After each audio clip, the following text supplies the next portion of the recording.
Aplicativos são um pesadelo para conhecer alguém. O top 1% ou 5% dos caras consegue todas as matches. As pessoas atraentes são melhores em atrair. Mas você precisa parecer bonito, até batendo nas maçãs do rosto com um martelo. Já viu esses caras na internet? Existe uma troca específica entre os gêneros em que os homens podem trocar seu dinheiro pela aparência de uma mulher, quando os estudos foram feitos para mostrar isso. Você disse que a testosterona impacta seus relacionamentos.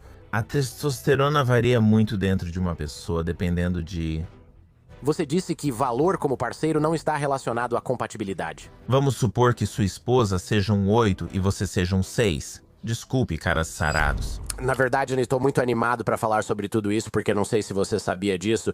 Eu costumava ensinar homens a namorar e a conhecer mulheres e tal. E boa parte da nossa abordagem era: você pode não ser um idiota e não mentir para as pessoas. E você pode meio que ser a melhor versão de si mesmo e fazer isso, o que era uma ideia bem impopular na comunidade de caras naquela época. Porque na época, o que estava em alta era tipo: eu tenho todas essas histórias falsas legais que demonstram meu valor como parceiro ou sei lá o que, certo? Você sabe do que estou falando? Sim. Não, estou fascinado para ouvir sobre isso também. Porque eu só posso imaginar como teria sido chegar com estratégias menos agressivas e, menos no estilo dos gurus da sedução. Mas eles ainda assim estavam realmente tentando ajudar as pessoas. Na verdade, isso me chateia por não ter dado certo e pelas pessoas terem sido céticas. Não só céticas, os caras maus meio que venceram de certa forma, né? Porque se você olhar o universo dos conselhos de namoro, agora chamam isso de Red Pill. Basicamente é Red Pill. Isso é tudo aquilo de pior que a gente nunca quis fazer e que eu sempre achei meio nojento. Eles acertam em alguns pontos, o que torna tudo mais perigoso, pois se fosse totalmente errado, pessoas inteligentes ignorariam. Pessoas inteligentes pensam, mas isso e aquilo, e você fica, sim, mas nem todas as mulheres são terríveis ou querem seu dinheiro. Mas tem verdade suficiente nisso pra fisgar as pessoas. E aí eles meio que venceram, tipo essa coisa de, ei, você pode se melhorar e ser a melhor versão de si mesmo. Você vai conhecer alguém legal com os mesmos valores que você. Hoje em dia, a reação costuma ser: ok, boomer. É esse o sentimento que percebo atualmente. Também percebi isso ao falar sobre o livro em vários lugares. Acho que algumas pessoas gostam desse ok, boomer, e as entrevistas são diretas. Mas em alguns casos, realmente parece que existe essa onda gigante de coisas contra as quais eu tenho que lutar. É um pouco assustador, mas também é meio empolgante. Quero dizer, eu sou um cientista e o tipo mais chato de ciência é quando você está, sabe, fazendo uma afirmação, mas não está realmente contestando nada. Tipo, bem, ninguém nunca argumentou o contrário, certo? Então, há algo empolgante em desafiar algo que está aí fora e que é grande. E isso eu acho que é, sim, exatamente como você disse. Está um pouco certo, mas também está, principalmente errado. Principalmente errado. Sim, vamos falar sobre isso. Eu adoraria, porque a maneira antiga de pensar é que você tem um valor como parceiro, e isso faz sentido de certa forma à primeira vista, certo? Tipo, você tem um valor como parceiro. Você é uma pessoa atraente e saudável que, do ponto de vista masculino, consegue sustentar uma mulher, uma família e os filhos. Isso é mais atraente do que alguém que não tem essas características, certo? Certo, exatamente. Ok, valor como parceiro é real e quem não tem isso vai acabar sozinho e nunca vai se reproduzir. Sim, então o ponto que eu sempre quero destacar, eu concordo com esse sentimento e quero ressaltar isso.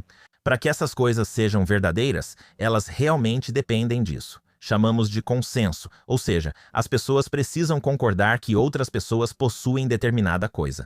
Ao falar de atratividade, achamos que todos concordam sobre quem é atraente ou não. Está visível no rosto da pessoa. Mas quando você olha para os estudos, quando você olha para a ciência, o consenso não é tão forte quanto pensamos. Gosto de começar pelo contexto da primeira impressão. Se precisássemos julgar se esse homem ou essa mulher à nossa frente é atraente. Se não a conhecêssemos, concordaríamos em cerca de 65% das vezes? É isso, fico surpreso que você lembra do site Hot or Not. Sim. Certo, sim. Eu era um usuário feliz desse site, eu lembro. Sim, claro. Eu lembro de ter recusado usar porque pensei, poxa, eu só não quero o melhor. Não que eu não tenha avaliado outras pessoas. Eu só queria dizer que não teria coragem de me colocar lá, pois não queria encarar as más notícias sobre isso. E eu lembro que meu amigo me colocou lá porque era tipo uma regra. E ele ficou realmente chateado quando eu tirei uma nota maior que a dele. Ele ficou realmente chateado. Então foi meio engraçado porque eu fiquei tipo, eu não quero saber qual é a minha nota porque isso vai mexer comigo pela próxima década, por várias décadas. Certo. E aí eu recebi uma nota super alta que me deixou muito animado, tipo, fiquei maluco, e ele tirou uma nota mediana. E isso deu tão errado pra ele que, na verdade, isso é totalmente um desvio do assunto, mas acabou afetando nossa amizade por algumas semanas. Ele ficou bravo comigo. Ele estava bravo, mesmo sabendo que eu não fiz nada. Sabe quando alguém se irrita só pela sua presença? Era isso que eu enfrentava, e ainda era alguém do meu andar. Pensei, ainda bem que esse negócio de ficar olhando outras pessoas online é só uma moda passageira e nunca vai pegar. Ah, é. Não, estava fadado a acabar em 2002. Foi exatamente assim que aconteceu. Mas sabe o que teria deixado aquele site menos deprimente para o seu amigo? Se ele mostrasse mais do que só a média, né? Se ele mostrasse a variabilidade, porque na vida real, especialmente quando estamos interagindo com as pessoas cara a cara, é isso que a gente experimenta. Então, algumas pessoas podem achar que você é extremamente pouco atraente, mas outras pessoas vão achar você atraente. Também mostramos que, com o tempo, à medida que as pessoas se conhecem, esse número diminui e não é mais 65%. E, na verdade, chega surpreendentemente perto de uma chance de 50% para cada lado. Sempre ainda resta um pouco de concordância, mesmo entre pessoas que se conhecem há muito tempo, sobre quem é atraente e quem não é. Mas há muita variabilidade. Então, para a maioria das pessoas, sim, todos nós podemos concordar que essa pessoa é um 6, mas há uma grande chance de que alguém nesse grupo ache que você é um 9 e alguém nesse grupo ache que você é um 3. Sim, ok, isso faz sentido. E eu suponho que isso pode ser um grande alívio ou realmente deprimente, dependendo da forma como você encara. É legal imaginar que alguém acha o Jordan Harbinger bonito, tipo, esse cara é um 9, mas ao mesmo tempo dá até um F. Então tem pessoas por aí que simplesmente pensam, esse homem é horrível. Quem diabos se casaria com esse cara, né? E é triste, é irritante. O objetivo é conquistar seguidores no Instagram. Se for só ganhar muitas curtidas online, concordo que é chato. Mas, quando estamos falando de relacionamentos, a maioria das pessoas só precisa de um ou poucos relacionamentos próximos em suas vidas. E por isso é até bom ver esse processo de democratização à medida que as pessoas vão se conhecendo com o tempo.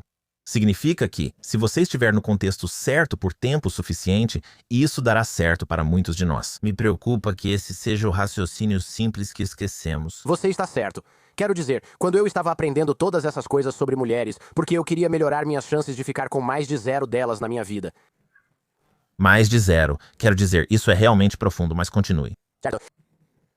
Meu amigo falou, cara, todo mundo casa. E eu disse, muita gente se divorcia, muita gente se conforma. Eu estou tentando meio que evitar isso. Mas você tem um ponto, seu argumento ainda faz sentido. Tipo, mesmo que você realmente estrague tudo, a maioria de nós, desde que você não seja uma pessoa insuportavelmente negativa, terrível, que trata os outros mal o tempo todo, provavelmente você vai ficar bem.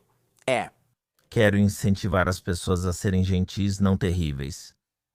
Mas até muitas pessoas terríveis e cruéis conseguem parceiros também. E eu quero dizer, Eu trabalhei em um escritório de advocacia, então sei. Eu sei o que você quer dizer. o mais impressionante é que essas pessoas terríveis e cruéis entram em relacionamentos e seus parceiros realmente acham que elas são ótimas. Pois é. Eles são gentis. E isso, de novo, pode parecer um pouco místico, porque você pensa, como ela vê qualidades boas nele? Eu realmente não entendo. Mas, novamente, isso faz parte desse processo que faz os relacionamentos funcionarem para muitos de nós, onde não sentimos que estamos sempre nos esforçando para conseguir algo melhor. Bem, isso, vamos destacar isso. Porque eu acho que essa é uma das crenças centrais. Eu não quero só criticar os caras Red Pill, porque não é necessário. Mas é uma das principais crenças da cultura masculina e de namoro na internet. Existe uma crença de que, digamos, as mulheres sempre vão procurar, como eles chamam, existe o termo monkey branching, quando ela está com alguém, mas já busca outro. Tem também essa ideia de trocar por algo melhor, que Existe a chamada hipergamia, como eles dizem. sim, sim. Você pode definir o que é isso e nos explicar do que se trata? Sim, então é um conceito que é aplicado às mulheres. E a sugestão é que elas estão sempre procurando trocar por algo melhor, especialmente em relação ao próprio valor. Então, eu sou uma mulher. Eu olho para mim mesma. Ok, eu sou um 6. Então, eu tenho que tentar conseguir um 7. E se eu conseguir um 7, talvez, não sei, eu possa usar isso para conseguir um 8. Estou fazendo o meu melhor para transmitir essa perspectiva, mas é assim que alguns homens na internet pensam sobre as mulheres. É bem desagradável. E o mais importante, isso realmente não é respaldado pelas evidências quando se trata de atração, formação de relacionamentos, nada disso.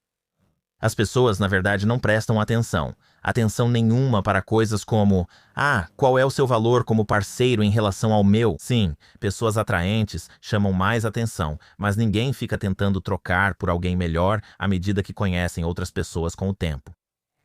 Mas esse é o ponto principal, ao conhecer pessoas ao longo do tempo. Admito que, se me colocar em uma sala ou aplicativo com 50 mulheres, e eu, certo, não estou saindo com homens.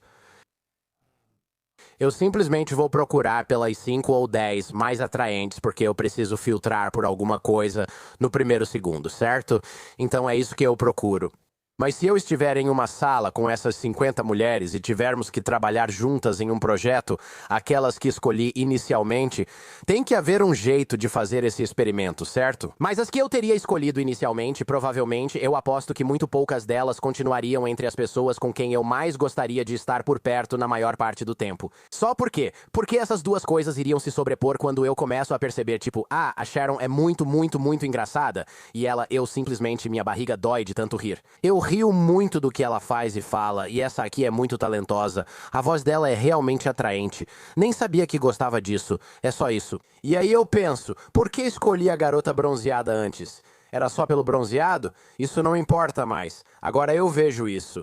Você está descrevendo o aplicativo de namoro que todos precisamos, mas não merecemos. Certo, exatamente. Podemos sair em grupos com pessoas ao longo do tempo. Isso já existe, não como aplicativos, mas como ligas esportivas amadoras e bares. Bares onde você fica por 12 dias. Sim, você está certo. São chamadas de aulas na faculdade. E junto com isso você aprende sobre os antigos egípcios ou algo assim. Exatamente. Quero dizer, isso não parece tão ruim agora. Não. Você não pode fazer isso para todo mundo, certo? Mas existem outros contextos por aí. Quero dizer, sinceramente, acho que aulas de improvisação provavelmente são outro exemplo. Agora, eu não sei. É engraçado. Eu sempre recomendava antigamente, essa era uma das minhas principais recomendações. Vá fazer improvisação. Você vai conhecer pessoas legais. Vai brincar com elas. E mesmo que todo mundo lá seja um chato e, sabe, você saia de lá sem amigos e sem encontros, você ficou mais engraçado. Então é tipo, todo mundo sai ganhando. Esse é um conselho excelente. E custa tipo $50 porque é dado por comediantes sem grana. Então você pode escolher quanto pagar e fazer o curso básico de improvisação. Talvez só pagando um café eles te deixem entrar de graça. Deixo você dormir na minha garagem hoje se me ensinar improvisação. É triste, mas é verdade. Enfim, continue. Tudo bem, me salve. Certo, eu adoro essas ideias. E acho que outra coisa importante de perceber sobre, tipo, quando estamos usando os aplicativos e deslizando e tal, é que, mesmo que não estejamos filtrando só pelas coisas universalmente desejáveis, se a gente pensa, tipo, beleza, eu realmente quero sair com, sei lá, pessoas que trabalham em certos setores ou algo assim, tipo, muitas vezes a gente acaba se prendendo nisso também. Então estamos filtrando essas coisas desnecessariamente. A gente acaba conhecendo pessoas por quem, na verdade, não temos uma preferência específica, tipo alguém que é instrutor de aeróbica ou alguém que não trabalha em finanças porque você acha que isso te desanima totalmente. Mas esse tipo de filtragem também tende a não fazer tanta diferença assim. Ao usar aplicativos para limitar artificialmente quem você conhece, eles acabam não sendo tão bons nesse aspecto. Eu concordo com você. E eu tenho uma teoria que quero compartilhar com você especificamente, porque talvez você realmente saiba a resposta para isso. Meu amigo Zach Brauman ainda está ensinando caras como conhecer mulheres. E os aplicativos são como um pesadelo para conhecer pessoas, porque como você provavelmente sabe, é como se o top 1% ou top 5% dos caras estivessem recebendo todos os matches. Provavelmente todas as mulheres recebem cerca de 10 mil mensagens e não sabem como filtrar. Existe essa ideia, certa ou errada, e deixo pra você decidir, de que as mulheres buscam caras com mais de 1,80 metros. Mas meu amigo Zach, que me explicou isso, disse: eu não acho que as mulheres, em geral, estejam procurando homens com mais de 1,80 metros de altura. Eu acho que as mulheres nos aplicativos estão procurando homens com mais de 1,80 metros de altura, e eu fiquei tipo, por quê? E ele disse: estávamos almoçando, e ele falou: durante esse almoço eu vou abrir meu aplicativo de namoro e não vou ter nenhuma mensagem além das que eu vi hoje de manhã, as duas que eu vi hoje de manhã. Se sua esposa criar um perfil agora, quando nossos aperitivos chegarem até terminarmos a sobremesa, ela vai ter tipo 40 ou 50, talvez mais mensagens lá. Como ela vai filtrar? Ela vai analisar. Ela vai garantir que ele tenha emprego. Ela vai garantir que ele ganhe mais de... eu não sei qual é o valor alto de renda. Provavelmente uns 80 ou 100 mil por ano. Certo. E agora? Tem 3 mil pessoas lá no final do mês? Tudo bem. Então aumenta o filtro de altura até ao máximo. Tanto faz. Então agora você está filtrando só caras com mais de 1,83 m só para ter menos de 400 mensagens não lidas na sua caixa de entrada. Esse é o motivo, é uma descrição perfeita do que acontece. E posso dizer que ao observar o que as pessoas gostam em encontros rápidos, ainda falamos de primeiras impressões, mas pelo menos você interage pessoalmente. As mulheres buscam só homens altos? Na verdade, não. Existe uma preferência bem pequena mesmo por altura, mas você precisaria, de uns 45 centímetros de diferença para perceber isso. Então, nesse contexto de primeiras impressões cara a cara, a altura quase não importa. Mas a gente fica realmente encanado com isso quando é online. Quero dizer, spoiler de Materialists, esse é um dos grandes subenredos do filme. O cara era baixo, mas aí ele, aumentou alguns centímetros nas pernas e aí se tornou, muito mais desejável. Isso é um grande mal-entendido sobre o que ocorre quando as pessoas realmente interagem. Isso é fascinante, porque, de novo, quando eu tenho 1,78 metros e talvez fique assim com sapatos ou algo assim. É difícil dizer. É acima dos sapatos. Eu gosto disso. É acima da média, mas não muito. E não chega a 1,83 metros. Eu nunca pensei na minha altura ao namorar. Mas também eu não sou. Eu não sou um produto. Eu não sou um produto da cultura de namoro dos anos 2020, certo? Eu conheci minha esposa em 2013. Entendo que isso pode ter mudado, mas lembro que, quando estava na Europa, fui estudante de intercâmbio na Alemanha durante o ensino médio. Meu irmão da família anfitriã disse: você não acha estranho que suas namoradas sejam todas mais altas que você? Todas as garotas com quem eu namorava eram bem altas. E eu fiquei: não, a Peg é mais alta que eu? Ele disse: sim, ela tem 1,80 metros, ela é modelo de biquíni, realmente alta. A garota que você namorou antes, a Laura, era mais alta que você. De salto ficava ainda mais alta. Eu pensei: quem repara nisso? Ele respondeu: todo mundo. E eu falei: nem todo mundo, porque eu estou aqui sentado, com as minhas mãos. Percebi que acabo olhando pra cima pra Laura quando ela coloca os sapatos e a gente sai, algo que nunca tinha notado antes. Percebi que isso é um superpoder, mas minha esposa tem 1,5 m, então não usei.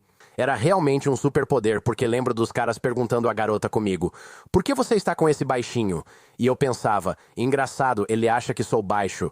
A gente entra e eu penso: ele tem 1,95 m, mais alto que você. Eu tenho 1,78 m, fico mais baixo que você com esses sapatos. Eu deveria ligar pra isso? Parecia algo enorme.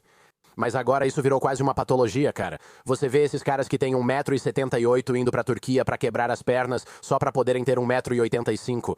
Fica a dúvida, isso é doença mental ou o que está acontecendo? É assustador. Mas eu só quero destacar, acho que você identificou o verdadeiro superpoder nisso tudo, que é a sua capacidade de ouvir as pessoas te dizendo isso e responder: e daí?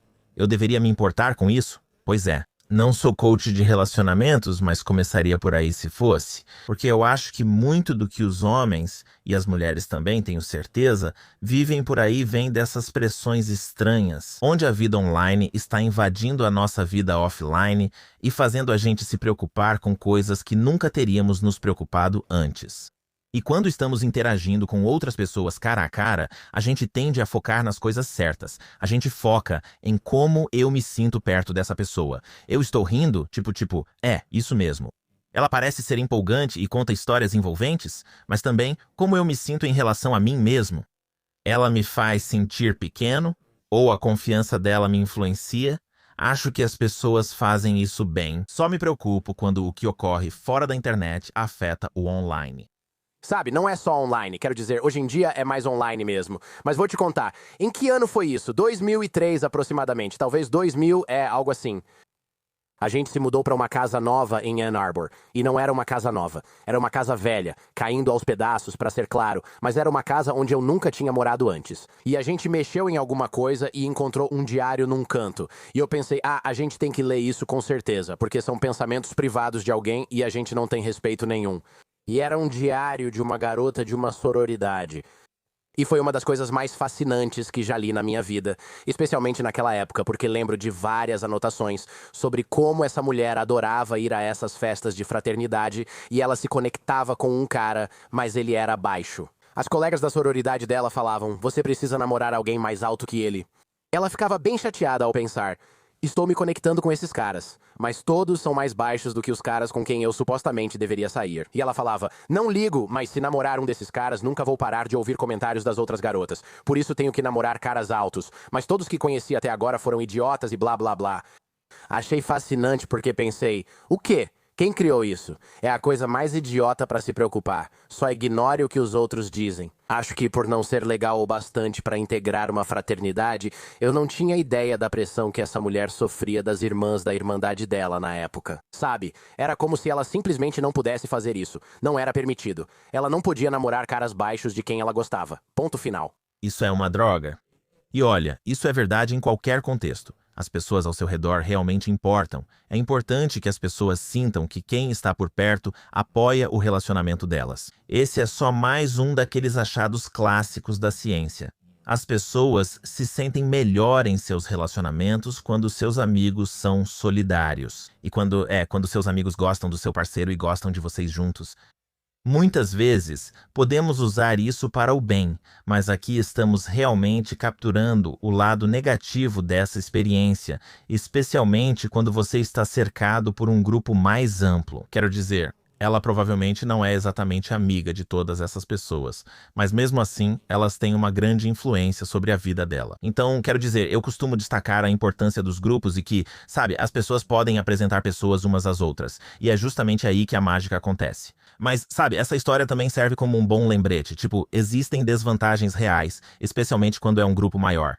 Nem todos são seus amigos e têm opiniões sobre o que você deveria fazer.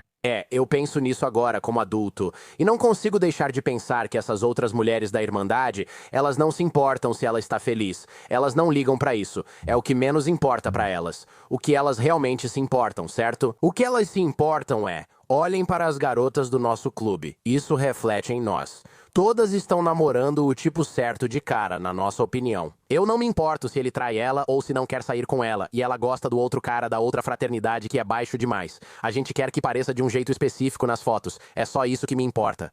E pra mim isso foi realmente, acho que esse era meio que o núcleo da crítica dela no diário. Ela não articulou desse jeito. Mas olhando pra trás, sabe, 25 anos depois ou algo assim, faz muito mais sentido que era exatamente assim que ela estava se sentindo. Me fala sobre o script Evo, você mencionou isso no livro. Isso faz parte disso? Tem relação com aquilo? Sim, eu acho que sim. Então, quando eu falo sobre o script Evo, estou me referindo a algumas dessas ideias que originalmente surgiram da psicologia evolutiva nos anos 1990. Isso realmente fazia parte da ciência, mas acabou sendo distorcido na nossa cultura e na internet, especialmente de várias maneiras nefastas. E um dos componentes aqui realmente tem a ver com esses padrões que assumimos que precisamos alcançar. O valor como parceiro faz parte disso. Nós falamos sobre isso.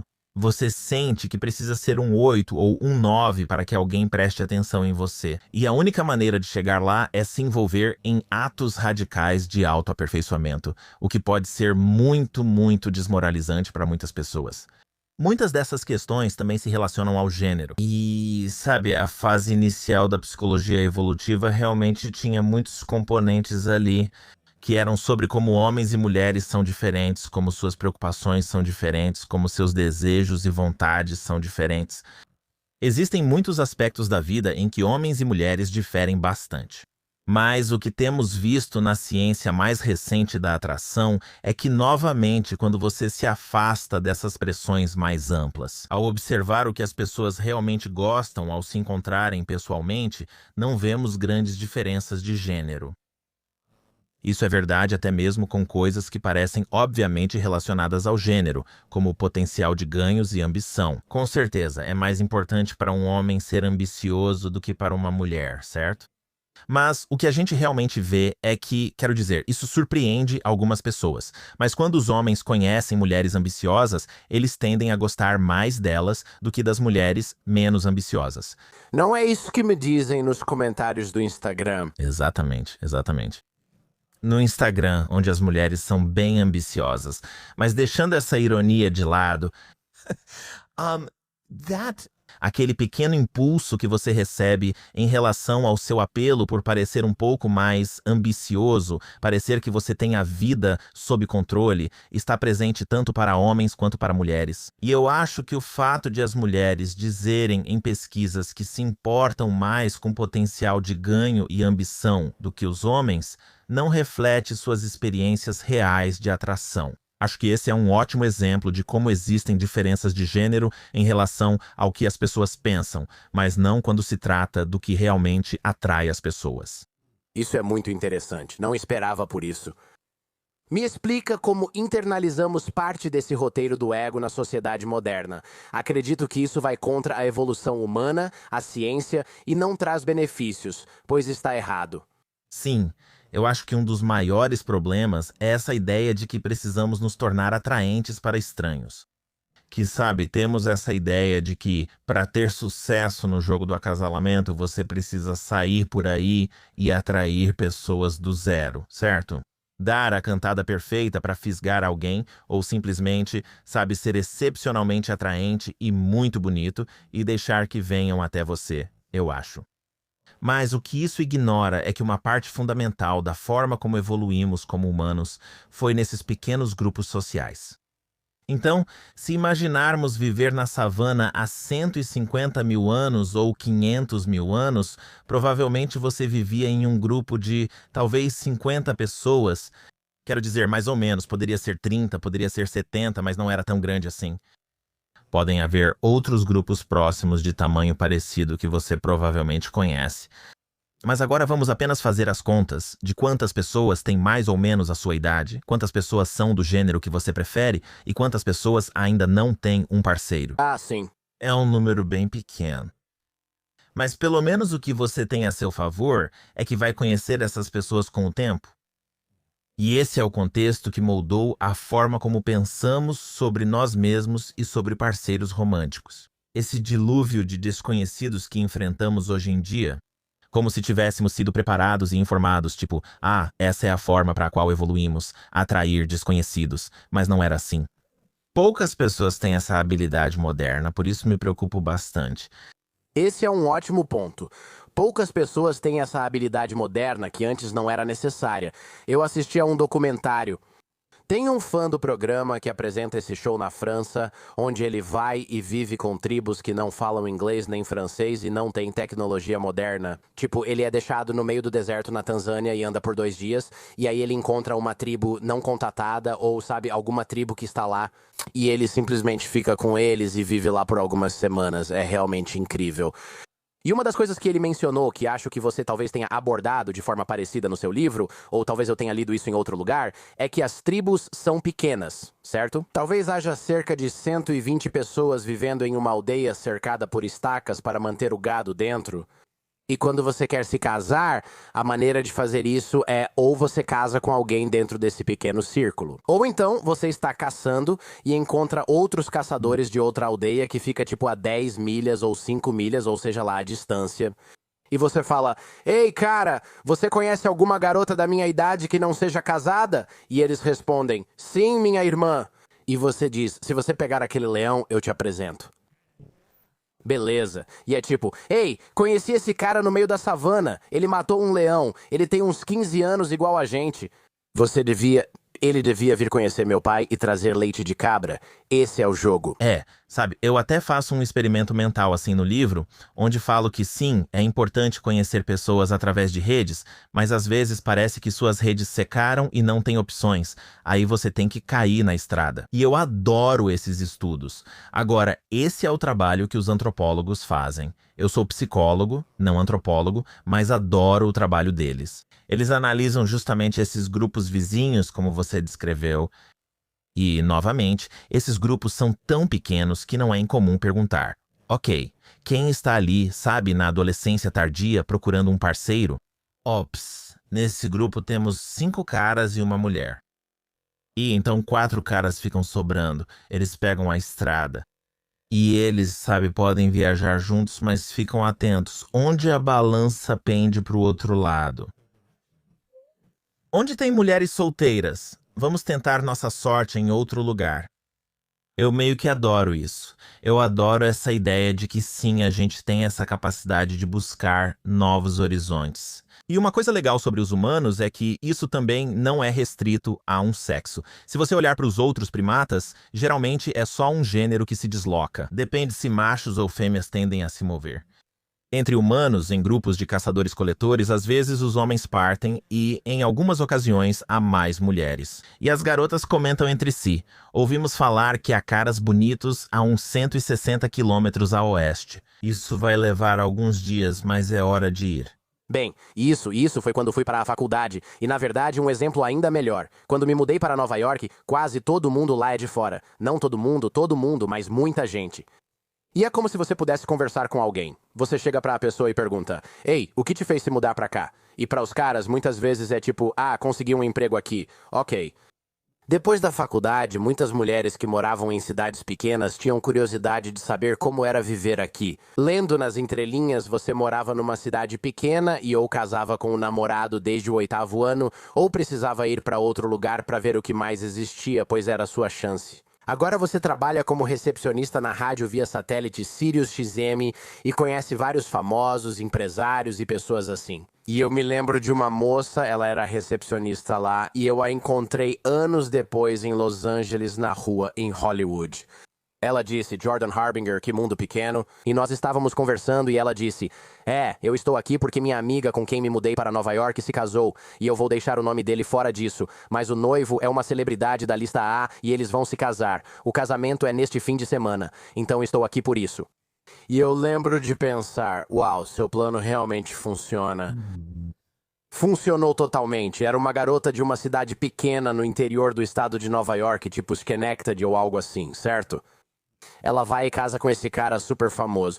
E tipo, você está namorando o primo ou amigo dele, sei lá. Sim, era isso ou um cara da igreja. Não que tenha problema, mas não era o que ela queria. Queria ver o que mais existia, pelo visto. Sabe, esse cara estava por aí? E às vezes, sabe, essa perspectiva que eu defendo, parece que estou dizendo tipo, fique em Schenectady, embora eu ache que Schenectady provavelmente seja bem grande. Mas mesmo, sabe, um lugar menor, fique na sua cidade pequena, tipo, você vai se sair bem. Eu adoro, sabe, essa habilidade moderna. Eu sou um humanista. Eu adoro a possibilidade, hoje em dia, de se mudar para onde você quiser. Mas é importante lembrar que mentalmente ainda pensamos nas pessoas nesses, sabe, círculos concêntricos. Essa é a ideia de Ring Dunbar, que é como, sabe, existem 50 pessoas que você consegue imaginar como sendo muito próximas de você. E quanto mais pessoas você chama de amigas, mais elas acabam se tornando apenas conhecidas. Na verdade, vocês já não são tão próximos assim. Mas eu acho incrível que os humanos possam, sabe, viver nessas cidades modernas, mas ainda assim manter essa sensação de que você tem pessoas próximas por perto. E, sabe, que bom pra ela que conseguiu conhecer pessoas tão incríveis usando esse tipo de abordagem. Você disse no livro que o valor como parceiro não está ligado à compatibilidade e comentou isso no início do programa. Acho que isso vale a pena explorar porque as pessoas podem não querer sair com você, não porque você é um 6 e elas são um 7, mas por causa da compatibilidade. Elas podem querer sair com você mesmo sendo um 6 e elas um 7, por causa da compatibilidade. E essa é uma grande percepção porque meio que joga fora toda essa ideia de que você precisa melhorar sua aparência ao máximo e, tipo, bater nas suas maçãs do rosto com um martelo. Você já viu esses caras na internet, aliás? Absolutamente horrível. É preciso bater nas maçãs do rosto com um martelo, ser musculoso e ter tanquinho. Conversei com eles e disse: você acha mesmo que minha esposa me deixaria se você aparecesse com seus abdominais e Bitcoin? Tipo, isso é um auto-engano meio delirante que você está dizendo. Geralmente isso compensa o fato de que toda a personalidade deles gira em torno de abdominais e Bitcoin sem mais nada a oferecer. Porque, caso contrário, por que você pensaria isso? Eu nunca penso, tipo, cara, a esposa daquele cara deixaria ele por mim porque eu sou rico. Eu nunca penso isso.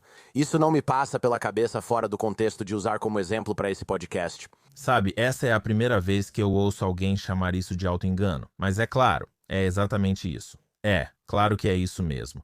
Então agora vou explicar por que isso é realmente um auto-engano. Vamos supor que sua esposa seja um 8 e você seja um 6. Certo. Sua esposa, a questão é que provavelmente acha que você é um 10. Caso contrário, o relacionamento de vocês não teria chegado a esse ponto. Essa é a parte bonita da percepção de compatibilidade, que na verdade tudo depende do que as pessoas pensam. E de novo, como sou psicólogo, o subjetivo é algo bonito para mim. Sim, sua esposa acha você mais desejável do que outras pessoas acham. Isso é ótimo. É por isso que vocês funcionam tão bem juntos. Agora, além disso, tipo, desculpa, caras sarados. Quando você aparece, talvez você seja um 8 na média, mas ela não pensa assim. Ela acha que você é um 6 porque as pessoas também fazem uma coisa chamada depreciação das alternativas. O que significa que, como ela está feliz ao seu lado, ela olha para esses outros caras e acha que eles são piores do que realmente são. Então, o que você tem que superar para fazer o que esses caras presumem aparentemente que podem fazer é um abismo enorme na maioria das vezes. E, novamente, são esses tipos de percepções motivadas, esses vieses motivados que as pessoas têm que realmente são responsáveis por, muitas vezes, manter os relacionamentos funcionando. Sim, isso é. Essa depreciação das alternativas é interessante e faz todo sentido. Eu mesmo já fiz isso, certo? Teve uma vez que um amigo queria me apresentar pra alguém e eu tinha uma namorada na época. E eu fiquei tipo, cara, você acha mesmo que ela é atraente? Tipo, isso me surpreende. Ele ficou, você tá maluco? Anos depois ainda dizia, não acredito que você não quis conhecer a fulana. E eu, como ela era mesmo? Aí ele me mostrou uma foto e eu fiquei tipo, meu Deus, ela é linda. O que eu estava pensando? E ele, você tinha uma namorada. E eu só fiquei tipo, ela. Tipo, o quê? Quer dizer, é engraçado porque quando estamos com alguém e essa pessoa nos faz feliz, a gente coloca uma venda nos olhos. A gente não percebe as outras pessoas atraentes ao nosso redor.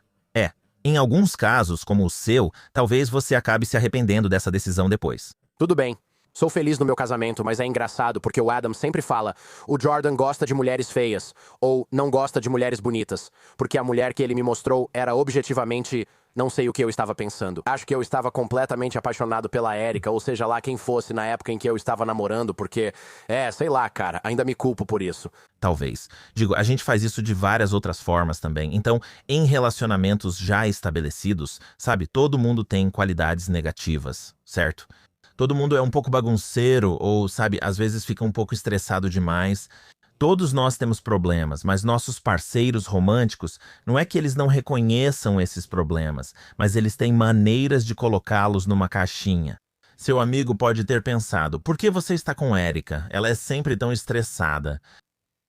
Mas para você, quero dizer, o que você realmente diria de volta seria algo como, mas é meio empolgante. Tipo, é por isso que eu amo estar com ela. Eu nunca sei o que vai acontecer depois. E você não está mentindo. Você realmente a vê desse jeito quando mais ninguém a vê assim. De novo, esse tipo de viés é realmente importante para a capacidade das pessoas de manterem seus relacionamentos. Senão ficaríamos tão frustrados com os lados negativos dos parceiros que não manteríamos o relacionamento por muito tempo. Bem, isso é verdade. As pessoas costumam se casar com quem tem atratividade parecida. Só me vem à cabeça os contra-exemplos da TV, tipo, o que é isso? Tipo, Lila Lovett casa com Julia Roberts e todo mundo fica tipo, o que está acontecendo aqui? E é tipo, mas sabe, você não pensa em, sei lá, todo o resto das pessoas no planeta Terra, certo? Sim, é verdade que as pessoas costumam se casar com quem tem nível de atratividade parecido. Nós também tendemos a casar com pessoas que têm nível socioeconômico parecido também, certo? Status socioeconômico, sabe? Renda e coisas desse tipo. Isso ocorre porque são as pessoas que você conhece. Mas do lado da atratividade, geralmente é porque, sim, quando as pessoas formam relacionamentos rapidamente, quando elas têm impressões iniciais umas das outras. Sim, as pessoas atraentes são melhores em atrair outras pessoas que também são igualmente atraentes. Mas, no fim das contas, se há equilíbrio ou desequilíbrio de atratividade no casal, isso não prevê muita coisa. Tipo, não prevê quanto tempo seu relacionamento vai durar. Essa era a minha próxima pergunta. Acho que muitos pensam, ele é mais bonito que ela ou ela mais bonita que ele. Sabe, isso não vai durar. E a outra suposição é, me diga se isso é verdade. Ah, ele deve ser rico, acho. Essa é fascinante porque há muito tempo existe essa ideia de que há uma troca específica entre os gêneros, onde homens podem trocar seu dinheiro pela beleza de uma mulher. E eu gosto de destacar esse detalhe. Quando os estudos foram feitos para mostrar isso, na metade do século XX, eles nem sequer avaliavam o quão atraente o cara era. E eles nem sequer avaliavam quanto dinheiro ela tinha. Era como se nunca tivessem lido Jane Austen, certo? Onde o dinheiro das mulheres importa muito. É, certo. Então, quando você faz os estudos do jeito certo, não existe nenhuma troca entre os gêneros. Às vezes, as pessoas trocam dinheiro por aparência, mas na verdade as mulheres fazem isso tão frequentemente quanto os homens. Existe uma diferença média. Os homens geralmente têm mais dinheiro, certo? Já as mulheres são vistas em média como mais atraentes. Então, você vai perceber que no casal médio, ela é mais atraente do que ele e ele tem mais dinheiro do que ela. Mas isso é só uma diferença média entre homens e mulheres, isso não. Mas acho que é daí que vem essa ilusão de que existe uma troca acontecendo por aí. São apenas os níveis médios na população. É. Ok. Bem, essa é uma explicação realmente interessante, porque sim, na minha cabeça, como alguém que está vendo exatamente as mesmas coisas, consumindo a mesma quantidade de cultura pop que qualquer outra pessoa, acho que, em média, talvez um pouco menos. Realmente parece que, meu amigo, ele é até que bonito, eu acho, mas ele é cheio da grana e a esposa dele é uma gata. E aí, mas aí se você parar pra pensar, eu fico tipo, não, quer dizer, ele está em ótima forma, ele é legal, divertido e eu gosto dele. Bem, peraí, talvez esses sejam os mesmos motivos pelos quais a esposa dele gosta dele, né? Talvez, sabe? E eu realmente não estou em uma boa posição pra julgar o que as outras pessoas valorizam nas suas preferências. Será que elas ligam tanto para a boa forma física? Ou preferem ele por ser mais alto e espirituoso? Talvez ela valorize isso. Na verdade, meu amigo de quem estou falando tem essas três qualidades e se casou com uma mulher realmente linda. E é interessante de ver. As pessoas me tratam como uma quase celebridade ou figura pública da internet e recebo todo tipo de mensagem na minha caixa de entrada. As pessoas dizem, sua esposa só casou com você pelo dinheiro. E eu respondo, e daí? Mas porque minha esposa é muito atraente agora, após ler seu livro, pensei que talvez ela também me ache atraente, o que é ótimo. Não. É realmente uma ótima notícia. E é bem provável que ela realmente ache. E talvez ela esteja disposta a dizer em algum momento, tá, tipo, sei lá, qualquer astro de cinema. Ela tem algum astro de cinema que ela pelo menos admite que é super atraente? Sim. Quem sabe? É, Vou perguntar pra ela, mas não quero pesadelos por isso. certo. Viu? Então talvez não faça. Mas mesmo nesse caso, acho que ela ainda acredita de verdade que você basicamente está na mesma categoria. Mesmo que esse cara apareça, você tem muitas outras qualidades. É assim que costumam pensar sobre parceiros românticos quando tudo vai bem no relacionamento. Eu sempre gosto de ressaltar também que isso explica quando os relacionamentos vão mal, porque parte disso também é raciocínio motivado. Tipo, você não está realmente sendo um babaca com seu parceiro, mas as várias formas que vocês se conectavam antes, agora vocês não se conectam mais. E agora começamos a ver e amplificar toda essa negatividade. Pode ir para o outro lado também. Mas muito disso está nas nossas percepções subjetivas.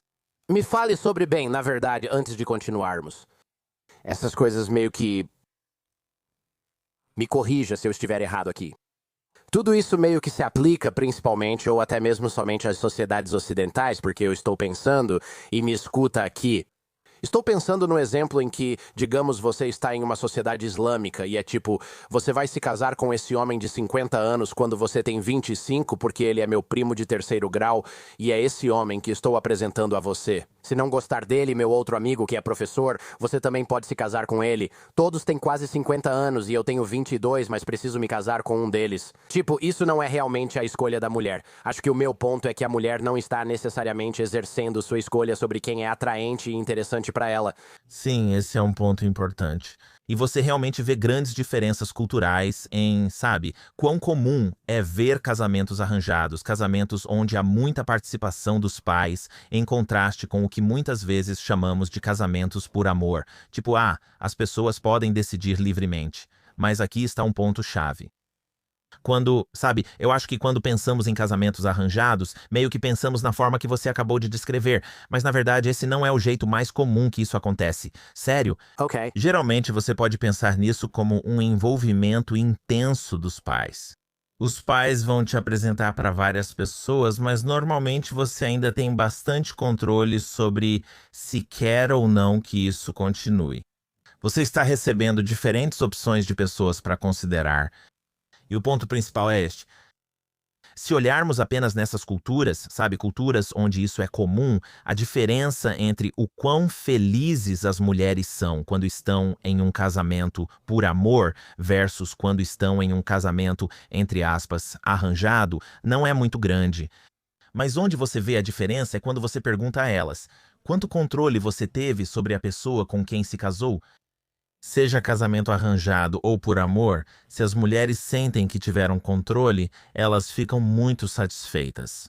Quando sentem que a pessoa foi escolhida para elas e não tiveram controle, é aí que ficam realmente chateadas. Então, realmente existem grandes diferenças culturais em relação ao quanto os pais desempenham um papel dessa forma. Mas eu costumo pensar nisso não tanto como, sabe, uma coisa sistêmica que está causando o problema. Na verdade, é mais sobre os casos em que as pessoas sentem que não têm poder de decisão sobre com quem vão se casar. É, isso faz sentido. Você já assistiu 90 Dias para Casar, não? Ah, Deus. Acho que você amaria ou odiaria. É um dos meus prazeres culposos. Não assisto há anos, mas é muita coisa. Conhece a premissa? Sabe de qual programa falo? Sei, já ouvi falar. Então, geralmente são caras, normalmente são caras, e eles conhecem uma garota em um aplicativo e ela é tipo 20 anos mais nova e mora no Cazaquistão. Cazaquistão. E é tipo assim, você fica pensando que ela ou não é real ou algo assim. E aí, claro, você fica surpreso que ela existe e aí ela acaba gostando do cara. Mas aí a família odeia ela porque claramente ela só quer um green card porque mora em um iglu, sabe? E aí vira toda essa confusão. Enquanto lia seu livro, eu pensava, isso parece com o programa 90 Dias para Casar. Vamos comparar 90 dias para casar com isso ou aquilo. Acho que esse é um caso diferente, né? São pessoas pensando em uma situação econômica diferente para elas e suas famílias pro resto da vida, o que é bem atraente. acho que é isso mesmo. Esse ponto é importante e é algo que nós humanos fazemos. E acho que isso também explica, tipo, bom, se nós somos essas criaturas que evoluíram em pequenos grupos para avaliar pessoas que conhecemos por muito tempo, então o que os aplicativos fizeram com a gente? Nós também somos bastante flexíveis e conseguimos fazer o acasalamento funcionar em vários contextos diferentes. Às vezes, transformamos a busca por parceiros em uma ida às compras. Na verdade, é isso que os aplicativos acabaram fazendo conosco. Mas também podemos atribuir ao acasalamento todas essas conexões sociais importantes, sabe, como um caminho para sair da pobreza. Acho que ainda há casos em que as pessoas seguem os mesmos processos de raciocínio motivado. Tipo, se ela está pensando que isso é um caminho para uma vida melhor, provavelmente ela está motivada a achar que esse cara vai ser bem legal, pelo menos no começo. Mas isso é só o que eu acho. Agora, eu já estou indo muito além dos dados aqui, mas tudo bem. Mas pelo menos é assim que eu gosto de pensar sobre isso. Sempre vai haver uma tendência de certa forma, esperar pelo melhor. Tentar perceber as coisas de um jeito que, você sabe, torne as interações mais fluidas e faça tudo correr bem, pelo menos no começo. Se eu quero ou não recomendar casamentos assim para as pessoas, quero dizer, eu realmente não gostaria de fazer isso. É seguro dizer que a atração física, eu adoro que estamos usando isso como um termo técnico, aliás. É seguro dizer que a atração física perde seu poder com o tempo? Com certeza. Na verdade, isso também me surpreendeu um pouco, enquanto analisávamos a fundo as pesquisas sobre isso. Então veja, sim, pessoas atraentes são mais desejáveis no começo. No começo, as pessoas concordam sobre quem é atraente ou não. O interessante é que essa é mais uma ideia cultural forte. Você conhece alguém, impressiona e já estão namorando, como se um café de 20 minutos bastasse para saber como vai se sentir. Mas normalmente não funciona assim. Sério? Ok, Quero dizer, o mais comum é que as pessoas vão gostando uma da outra com o tempo, certo? Aquela coisa de paixão à primeira vista acontece. Se você analisar relacionamentos e perguntar como a pessoa se sentiu no início, o que diria? Eu não sei, tipo, 20% vai te dizer que foi paixão à primeira vista. Todo o resto vai dizer, sabe, eu achei você legal no começo. Então, aqui está o motivo pelo qual isso acaba sendo importante. Porque se olharmos para aquele período de tempo em que as pessoas começam a pensar, talvez eu goste dela. Ela, tipo, sabe, ela parece bem engraçada. Gosto de como ela conta histórias e me faz sentir confiante. O que também acontece durante esse período é que eu posso achar que ela é excepcionalmente atraente. E, na verdade, a confiança dela faz com que ela pareça ainda mais atraente, mas o quanto ela é objetivamente atraente, o quanto outras pessoas acham ela atraente, isso começa a perder importância. Então, ser uma pessoa atraente importa no começo, mas depois a sua capacidade de conquistar alguém ao longo do tempo, que muitas vezes é uma parte necessária desse processo. A sua beleza objetiva, não vai te ajudar tanto quanto o que está acontecendo na dinâmica entre vocês dois. E novamente, dependendo se você é objetivamente atraente ou não, talvez isso seja uma boa notícia ou talvez seja uma má notícia. Quanto mais você conhece as pessoas, menos a aparência conta. Talvez não importe escolher alguém com atratividade semelhante. Quem sabe eu queira mirar bem alto. Não sei. Isso definitivamente faz parte disso. E você pode mirar alto, mas, de novo, eu quero lembrar as pessoas... Isso ou simplesmente não se importar. Certo? Certo, exatamente. E pode ser difícil conseguir uma oportunidade. Quero dizer, meu Deus, eu me lembro de histórias constrangedoras minhas na 15ª série. Mas, tipo, quero dizer, eu comecei a entender isso. E eu sabia que se eu conseguisse conquistar a garota super gata da turma, o nome dela era Alex. E eu não sei. Ela simplesmente, sabe, me deixou completamente sem chão. Mas, tipo, eu não consegui passar nenhum tempo com ela. Lembro de pedir ao meu professor de estudos sociais da 8ª série: Ei, você pode me colocar na turma da Alex? Não, você também fez. Eu fiz. Sim. Sim. Mas minha professora disse, de jeito nenhum. Ela me sacou completamente. E ela disse, não vou fazer isso. Não vou festejar. Não faço parte do seu jogo. Não sou casamenteira. Cai fora daqui. Mas teria funcionado. É isso que teria funcionado. É tão engraçado que esse seja o seu exemplo, porque eu tenho isso nas minhas anotações. E queria poder te provar mostrando, mas não posso. Tenho esse exemplo porque pensei, ei, senhor, melhor não citar o nome dele. Não sei se aposentou ou algo assim. Não quero causar problemas. Mas eu falei, você pode me colocar no mesmo grupo que a Lauren? E ele perguntou, por quê? E eu respondi, ela mora perto de mim e é muito inteligente. E ele falou, aham, sei. E ele fez isso, cara. Ele fez mesmo. Não fui estranho, não. Acho que isso ajuda, né? Não estou dizendo que você é estranho. Pediu pra uma professora fazer isso? Sim, eu pedi. Por isso ela ficou tipo, isso é estranho. Esse foi o meu erro. Não, meu professor falou tipo, essa foi realmente uma jogada muito boa. Tenho certeza que em algum momento ele pensou, beleza, esse garoto entendeu. Ele está pensando lá na frente. Acho que se perguntasse a uma professora, ela diria que isso é estranho, que estou tentando criar uma situação artificial que não deveria existir. Enquanto o cara, acho que ele provavelmente entendeu instintivamente que tipo, se esse garoto vai ter alguma chance, vai ser essa. Então ele me deu uma força. E eu não defendo que professores sejam cupidos. Mas o engraçado é que eu acho que, sim, o seu professor, não o meu, estava agindo com certa sabedoria ali ao perceber que, pessoas passando tempo juntas, qualquer coisa pode acontecer. Digo, poderia ter sido o caso. Digo, você vai ter que me contar, mas nesse grupo, Lauren poderia ter passado a gostar menos de você conforme te conhecia. Isso é igualmente provável. Faz sentido, beleza. Ah, mas você tem que continuar tentando. Digo, é isso que a gente tem que fazer. Temos que ir atrás. Temos que continuar tentando. Temos que continuar entrando no grupo da Lauren. Arrisca. Talvez funcione, talvez não funcione. Aí você tenta de novo, tenta não levar para o lado pessoal, looks maxers. Tipo, é isso. É realmente difícil prever se alguém vai gostar mais ou menos de você conforme te conhece, mas você tem que simplesmente entrar lá e continuar tentando.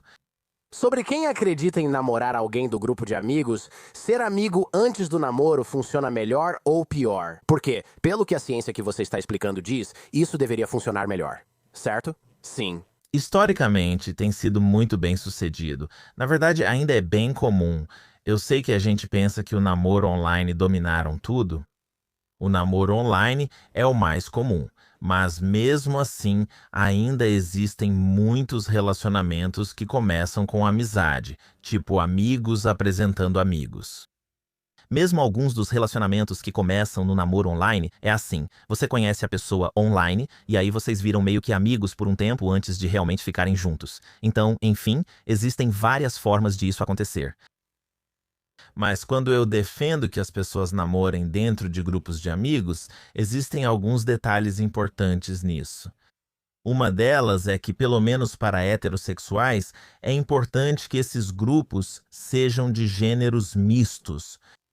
E não é só porque é uma questão de popularidade, é porque o que geralmente acontece é que as mulheres desse grupo não é que você vai namorar com elas, é que elas vão te recomendar.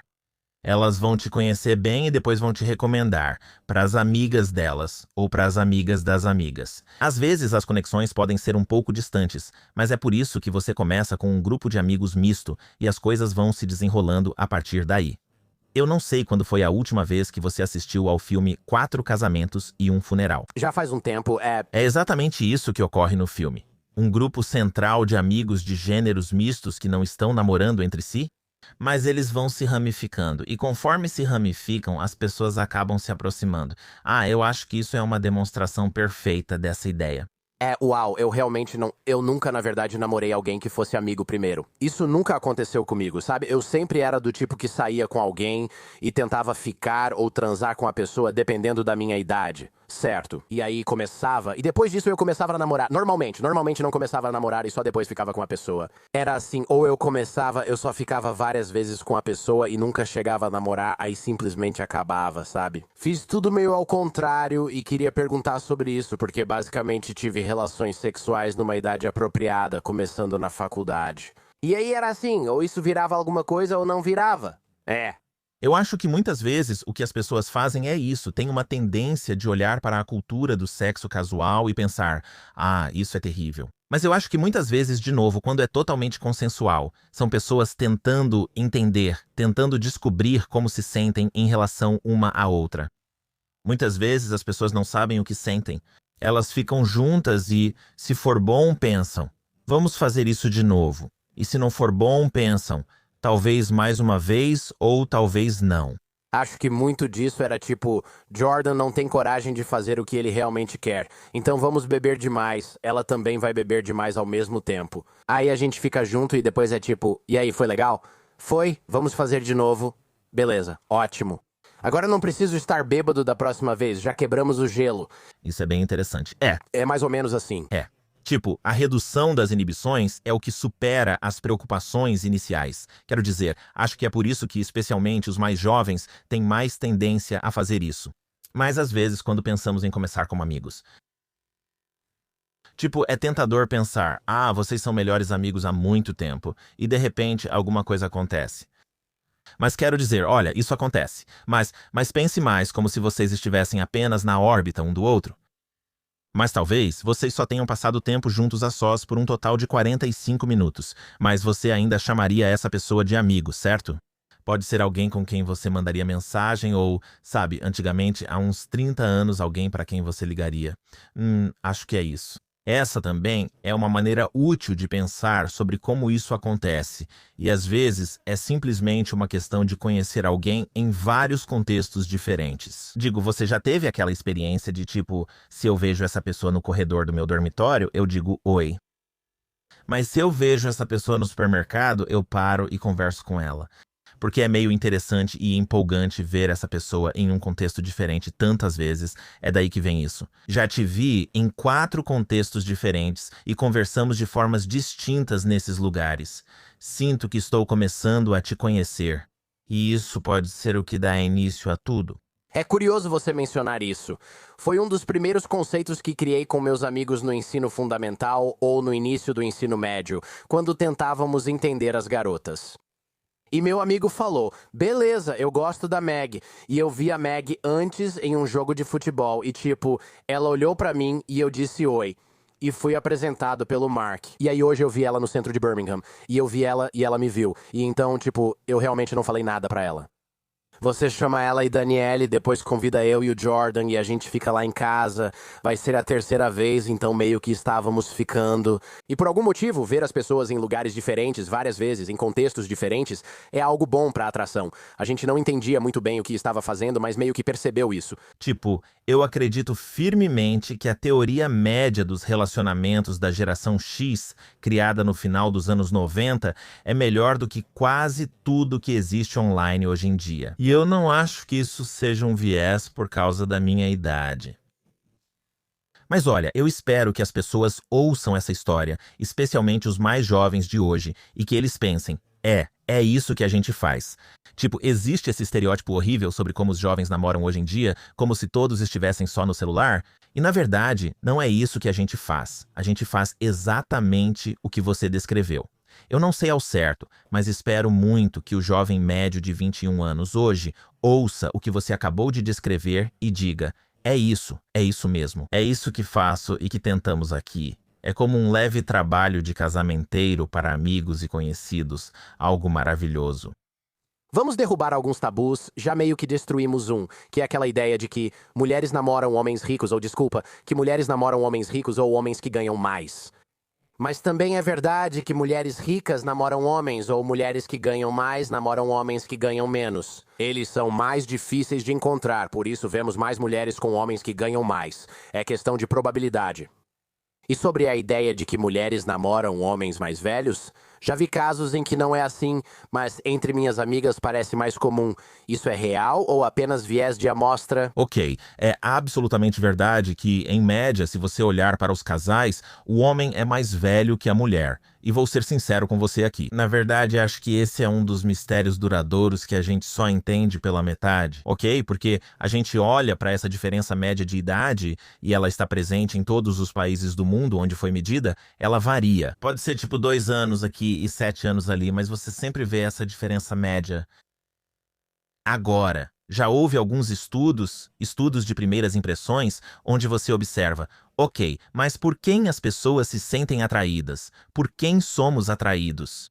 E de novo, eu venho da tradição do speed dating. Mas também temos encontros às cegas onde analisamos isso e você pode observar, certo? Pessoas mais jovens são mais populares e parecem mais desejáveis para encontros? E de fato, quando os homens estão avaliando as mulheres, sim, eles gostam mais das mulheres quanto mais jovens elas são. Na verdade, não é um efeito tão grande, o que eu acho que provavelmente é bom. Vamos deixar esse assunto por aqui. Certo, então é isso. É um efeito pequeno. Mas sim, os homens gostam mais das mulheres na medida em que elas são mais jovens. Epstein, exatamente. Exatamente. Mas quero dizer, de novo, isso me surpreendeu. Mas agora já vimos isso várias e várias vezes. As mulheres também se interessam por homens um pouco mais jovens, isto é, olhando só para a idade, sem considerar o resto, certo? Então não estamos olhando para coisas como: você sabe, tenho certeza de que se eles ganharem mais, elas vão gostar um pouco mais desses caras. Mas há algo sobre o apelo da juventude, talvez especificamente nos homens, onde isso fica um pouco invertido. As mulheres talvez nem percebam que podem gostar de homens mais jovens. Quando elas realmente saem com eles, talvez eles sejam um pouco mais charmosos, talvez sejam um pouco mais atraentes, seja lá o que for. Então isso meio que nos deixa com esse mistério em comum, que é, bem, se as mulheres estão gostando dos caras mais jovens de novo, só um pouco mais do que dos caras mais velhos, por que vemos essa diferença média? E eu tenho ideias, eu tenho especulações. Uma delas é simplesmente que, se você olhar para o grupo de pessoas disponíveis para namoro, tipo, quem está no mercado amoroso? Pessoas mais jovens? É, bem, então são pessoas mais jovens. Mas a gente começa nessa situação curiosa onde, tipo, sabe, tem garotas adolescentes que estão namorando e garotos que não estão, mas eles estão na mesma turma juntos. E é isso que começa a criar essa diferença média de idade, que desde cedo, quando as garotas começam a namorar, elas procuram pessoas mais velhas. Porque elas olham ao redor e veem basicamente garotos que ainda não passaram pela puberdade. Então, basicamente, a gente acaba se acostumando a namorar pessoas de uma determinada faixa etária desse jeito, e isso meio que vai se mantendo ao longo do tempo. Isso é meio especulativo, mas é um mistério intrigante. Por quê? É que as mulheres gostam um pouco mais de caras mais jovens em encontros, mas acabam, sabe, se relacionando com homens um pouco mais velhos. É, isso é interessante, quero dizer, eu meio que entendo também. Digo, você quer alguém que faça você se sentir ainda atraente e relevante, e uma pessoa mais jovem vai fazer isso. Mas também, quero dizer, eu olho pra caras da minha idade e eu não quero que isso soe meio rude, mas enfim. Eu olho pra caras da minha idade e penso, o que aconteceu? Você simplesmente não se exercitou nada nos últimos 15 anos ou o quê? E aí eu converso com alguns dos meus amigos e pergunto, ei, com que frequência você, tipo, transa com a sua esposa? E é tipo, às vezes não é tão frequente assim. E existe uma diferença muito grande entre a saúde dos relacionamentos e a saúde física dos caras que vão à academia 3 vezes por semana. E talvez eles tomem testosterona ou a testosterona deles parece estar normal, e os caras que não fazem nada disso. E é bem interessante, e você mencionou que a testosterona afeta seus relacionamentos. Produzir testosterona custa muita energia para o corpo. Me fale mais sobre isso. Eu acho que ninguém nunca falou sobre isso no programa. E isso bate com as minhas observações. Que, tipo, meus amigos que são saudáveis e viris, ou como você quiser chamar, eles parecem estar indo melhor nos relacionamentos. É, então, sabe, a gente costuma pensar na testosterona como uma diferença individual, como algo que varia de pessoa para pessoa. E claro, isso acontece. É algo que muda bastante com a idade. E você também vê diferenças médias entre os gêneros. Mas o que a testosterona faz com nossos relacionamentos é um pouco curioso, porque a testosterona varia muito na mesma pessoa, dependendo exatamente do que ela está passando na vida naquele momento. E um dos maiores fatores é: você está solteiro ou não? Porque quando as pessoas estão solteiras, elas sabem disso e o corpo delas parece saber também, e elas produzem mais testosterona. A testosterona é parte do que nos dá disposição e energia, vontade de sair, socializar e passar tempo com as pessoas. Quando as pessoas entram em um relacionamento, e especialmente se esse relacionamento é feliz, a testosterona delas tende a diminuir porque elas não precisam mais daquela energia de sair à noite do mesmo jeito. Então, eu acho que isso é útil nesse sentido. Tipo, a testosterona não é algo que vai exatamente te tornar mais desejável. É algo que responde ao seu contexto social. Agora, isso tudo é independente de, tipo, as pessoas estarem tomando suplementos e coisas assim? Com certeza. Certo, isso mesmo. Então, espera aí. Se você está solteiro e sua testosterona é mais alta, isso significa que, se você está em um relacionamento, sua testosterona diminui? Sim. Sim, é isso mesmo. Se você está em um relacionamento, ela tende a ser menor, principalmente se o relacionamento é sério, você está feliz e comprometido. Essas pessoas geralmente têm testosterona mais baixa. Eu fazia parte de um laboratório em que avaliávamos a testosterona uns dos outros, andávamos pela sala e ríamos dos resultados. Mas isso realmente seguia algumas coisas bem simples. As pessoas mais velhas na sala, eu era um dos mais velhos na época, tínhamos testosterona mais baixa. Pessoas com parceiros e mulheres apresentavam testosterona mais baixa, e era possível observar essas três situações ao mesmo tempo, certo? Meus amigos que parecem jovens, viris e em forma podem, na verdade, estar infelizes no relacionamento devido à testosterona deles. Isso pode indicar isso. Quero dizer, se eu usasse isso para medir sua felicidade no relacionamento, seria uma das piores formas possíveis. Prefiro apenas perguntar para a pessoa. Mas sim, a testosterona tende a acompanhar todas essas três coisas. E foi meio engraçado olhar ao redor. Você via isso, sabe? Tipo, tinha uma garota jovem solteira que tinha mais testosterona do que um cara mais velho que estava em um relacionamento, certo? Era muito comum ver isso. Qual é o número dela para o golpe do número gigante? Então, e se começarmos a tomar testosterona exógena, isso nos torna mais propensos a trair? Ou é só, isso simplesmente não é algo que... Essa é uma ótima pergunta. Eu não sei a resposta para isso. Não acho que existam estudos que sejam tão convincentes. O que eu realmente acredito é que isso vai aumentar o seu desejo sexual e a sua libido. Isso pode ser positivo para seu relacionamento. Hoje em dia, há relatos de mulheres usando microdosagem de testosterona para aumentar a libido. Mas se isso te deixaria mais propenso a trair, minha previsão é que isso não aconteceria. Isso só faria você querer transar mais com seu parceiro, mas não te deixaria mais propenso a trair. Mas tenho quase certeza de que ninguém realmente fez estudos bons sobre isso. Outra coisa curiosa é que quando o assunto é sexo e fantasia sexual, o parceiro sempre tem um papel nisso. E há estudos que mostram isso. Eles levam pessoas com parceiros ao laboratório e perguntam: com quem você gostaria de estar se não estivesse com seu parceiro? E você pode imaginar qualquer pessoa. Eles dizem: agora, por favor, tenha uma fantasia sexual elaborada sobre essa pessoa.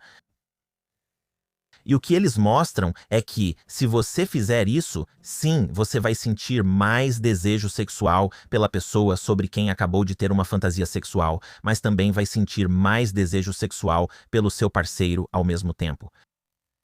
E eu acho que tudo isso tem algo intuitivo nisso também. Tipo, ok, estou tomando esse suplemento ou tive essa experiência. Acabei de ver algo excitante, mas isso acaba se refletindo no parceiro de uma forma positiva, eu acho, certo? É como se eu tivesse tido essa experiência de ser paquerado e aí fico mais interessado em sexo com meu parceiro. Então, nesse sentido, é algo muito bom. Isso com certeza bate com a minha experiência pessoal. E às vezes eu lembro que isso não acontece tanto hoje em dia, mas antigamente minha esposa tentava me deixar um pouco com ciúmes, provavelmente antes de a gente casar, tipo, ela dizia: fui a uma cafeteria e um cara pediu meu número ou algo assim. Ela meio que ficava me cutucando e testando, mas era tranquilo, nada maldoso. E eu fico tipo: ah, tá bom. E aí eu pergunto: me conta, ele era bonito? Eu não entro na pilha, tipo: o quê? Isso mesmo. Me conta sobre isso. Você está certo em fazer isso. Tipo, me conta como ele era bonito, fala dos músculos dele, agora ela está animada por sua causa. É, tatuagens. Como assim com as tatuagens? Você chegou a tocar nele? É, ela só manda eu calar a boca. E fico assim porque não funcionou. O plano dela falhou, mas aí virou o meu. Exatamente. Exatamente, eu adoro isso, isso é genial. Essas são as verdadeiras dicas de namoro aqui. As dicas de namoro do tamanho real, de fato. Isso era basicamente o que eu ensinava, certo? Eu lembro porque perguntavam: o que fazer quando uma garota diz que o ex-namorado era um SEAL da Marinha? Em vez de falar que vai à academia 6 vezes por semana e correu uma ultramaratona, diga: nossa, ele parece perfeito pra você. Tem o número dele? Talvez eu ligue. Elas esperam que eu fique chateado, me compare negativamente e corra atrás delas, mas não faço isso. Talvez eu apresente ele pra minha irmã. Talvez ele precise de um parceiro de treino. Quero conhecer esse cara, parece incrível. Exatamente. Exatamente. Quero dizer, acho que há muita sabedoria nisso. E olha, eu acho que o que vai acontecer em muitos casos é tipo, ok, ele era atraente, mas havia todas essas coisas que não eram tão boas. E de novo, ela está em um relacionamento com você. As chances são de que ela esteja motivada a te perceber como melhor do que esse cara em vários aspectos. Então você pode se apoiar nisso sem ficar desnecessariamente com ciúmes das coisas que você não tem. Tente se divertir, pois grande parte do sucesso de um relacionamento está em rir de si mesmo, do parceiro e compartilhar piadas e histórias internas para rirem juntos. Em muitos aspectos, isso resume a essência de um relacionamento, a história compartilhada. E qualquer coisa que crie tensão, sabe? É muito melhor poder rir disso, poder curtir e transformar isso em parte da sua história, exatamente do jeito que você descreveu. Antes de encerrarmos aqui ou antes de eu te liberar, eu adoraria quebrar mais alguns tabus. Tenho mais algumas coisas aqui. É um mito que sexo casual é o que os homens querem, mas não as mulheres? Homens geralmente demonstram mais interesse em sexo casual. É, parece que é isso mesmo. Você vê isso em média. Quero acrescentar a ressalva de que isso é realmente verdade quando se trata de estranhos. É verdade, mas é bem menos verdadeiro quando se trata de pessoas que você realmente conhece, por muitos dos motivos que discutimos. Quando você conhece as pessoas ao longo do tempo, isso diminui o nível de ameaça e faz com que as mulheres se sintam um pouco mais confortáveis. Então, novamente, se você é um cara e está procurando sexo casual, se isso é o que você quer, toda essa abordagem com estranhos realmente é o pior cenário possível, que aumenta muito a diferença de gênero. Entendi. Então tente transar com suas amigas. Foi você quem disse isso, não eu. Beleza. Então, do outro lado dessa moeda, e a ideia de que as mulheres querem compromisso mais do que os homens, isso é verdade? É. De jeito nenhum, de jeito nenhum. Na verdade, se houver alguma diferença de gênero, ela é um pouco para o outro lado. Relacionamentos românticos importam um pouco mais para os homens do que para as mulheres. Sério? Provavelmente porque os homens não têm bons círculos sociais fora dos seus relacionamentos. Então eles estão sempre, a gente anda por aí meio desesperado porque esquece, à medida que envelhece, como ser amigo de outros homens. É, isso é verdade. Então, se for para dizer, os homens precisam delas um pouco mais do que as mulheres, acho que vale a pena lembrar disso. Existe um clichê na internet, especialmente em subreddits como Red Pill, de que algo assim acontece, e eles sempre escolhem números diferentes. Cerca de 1 em cada 5 ou 3 filhos nasce de um pai que não é o parceiro da mãe. Acho esse número alto. O que a ciência diz?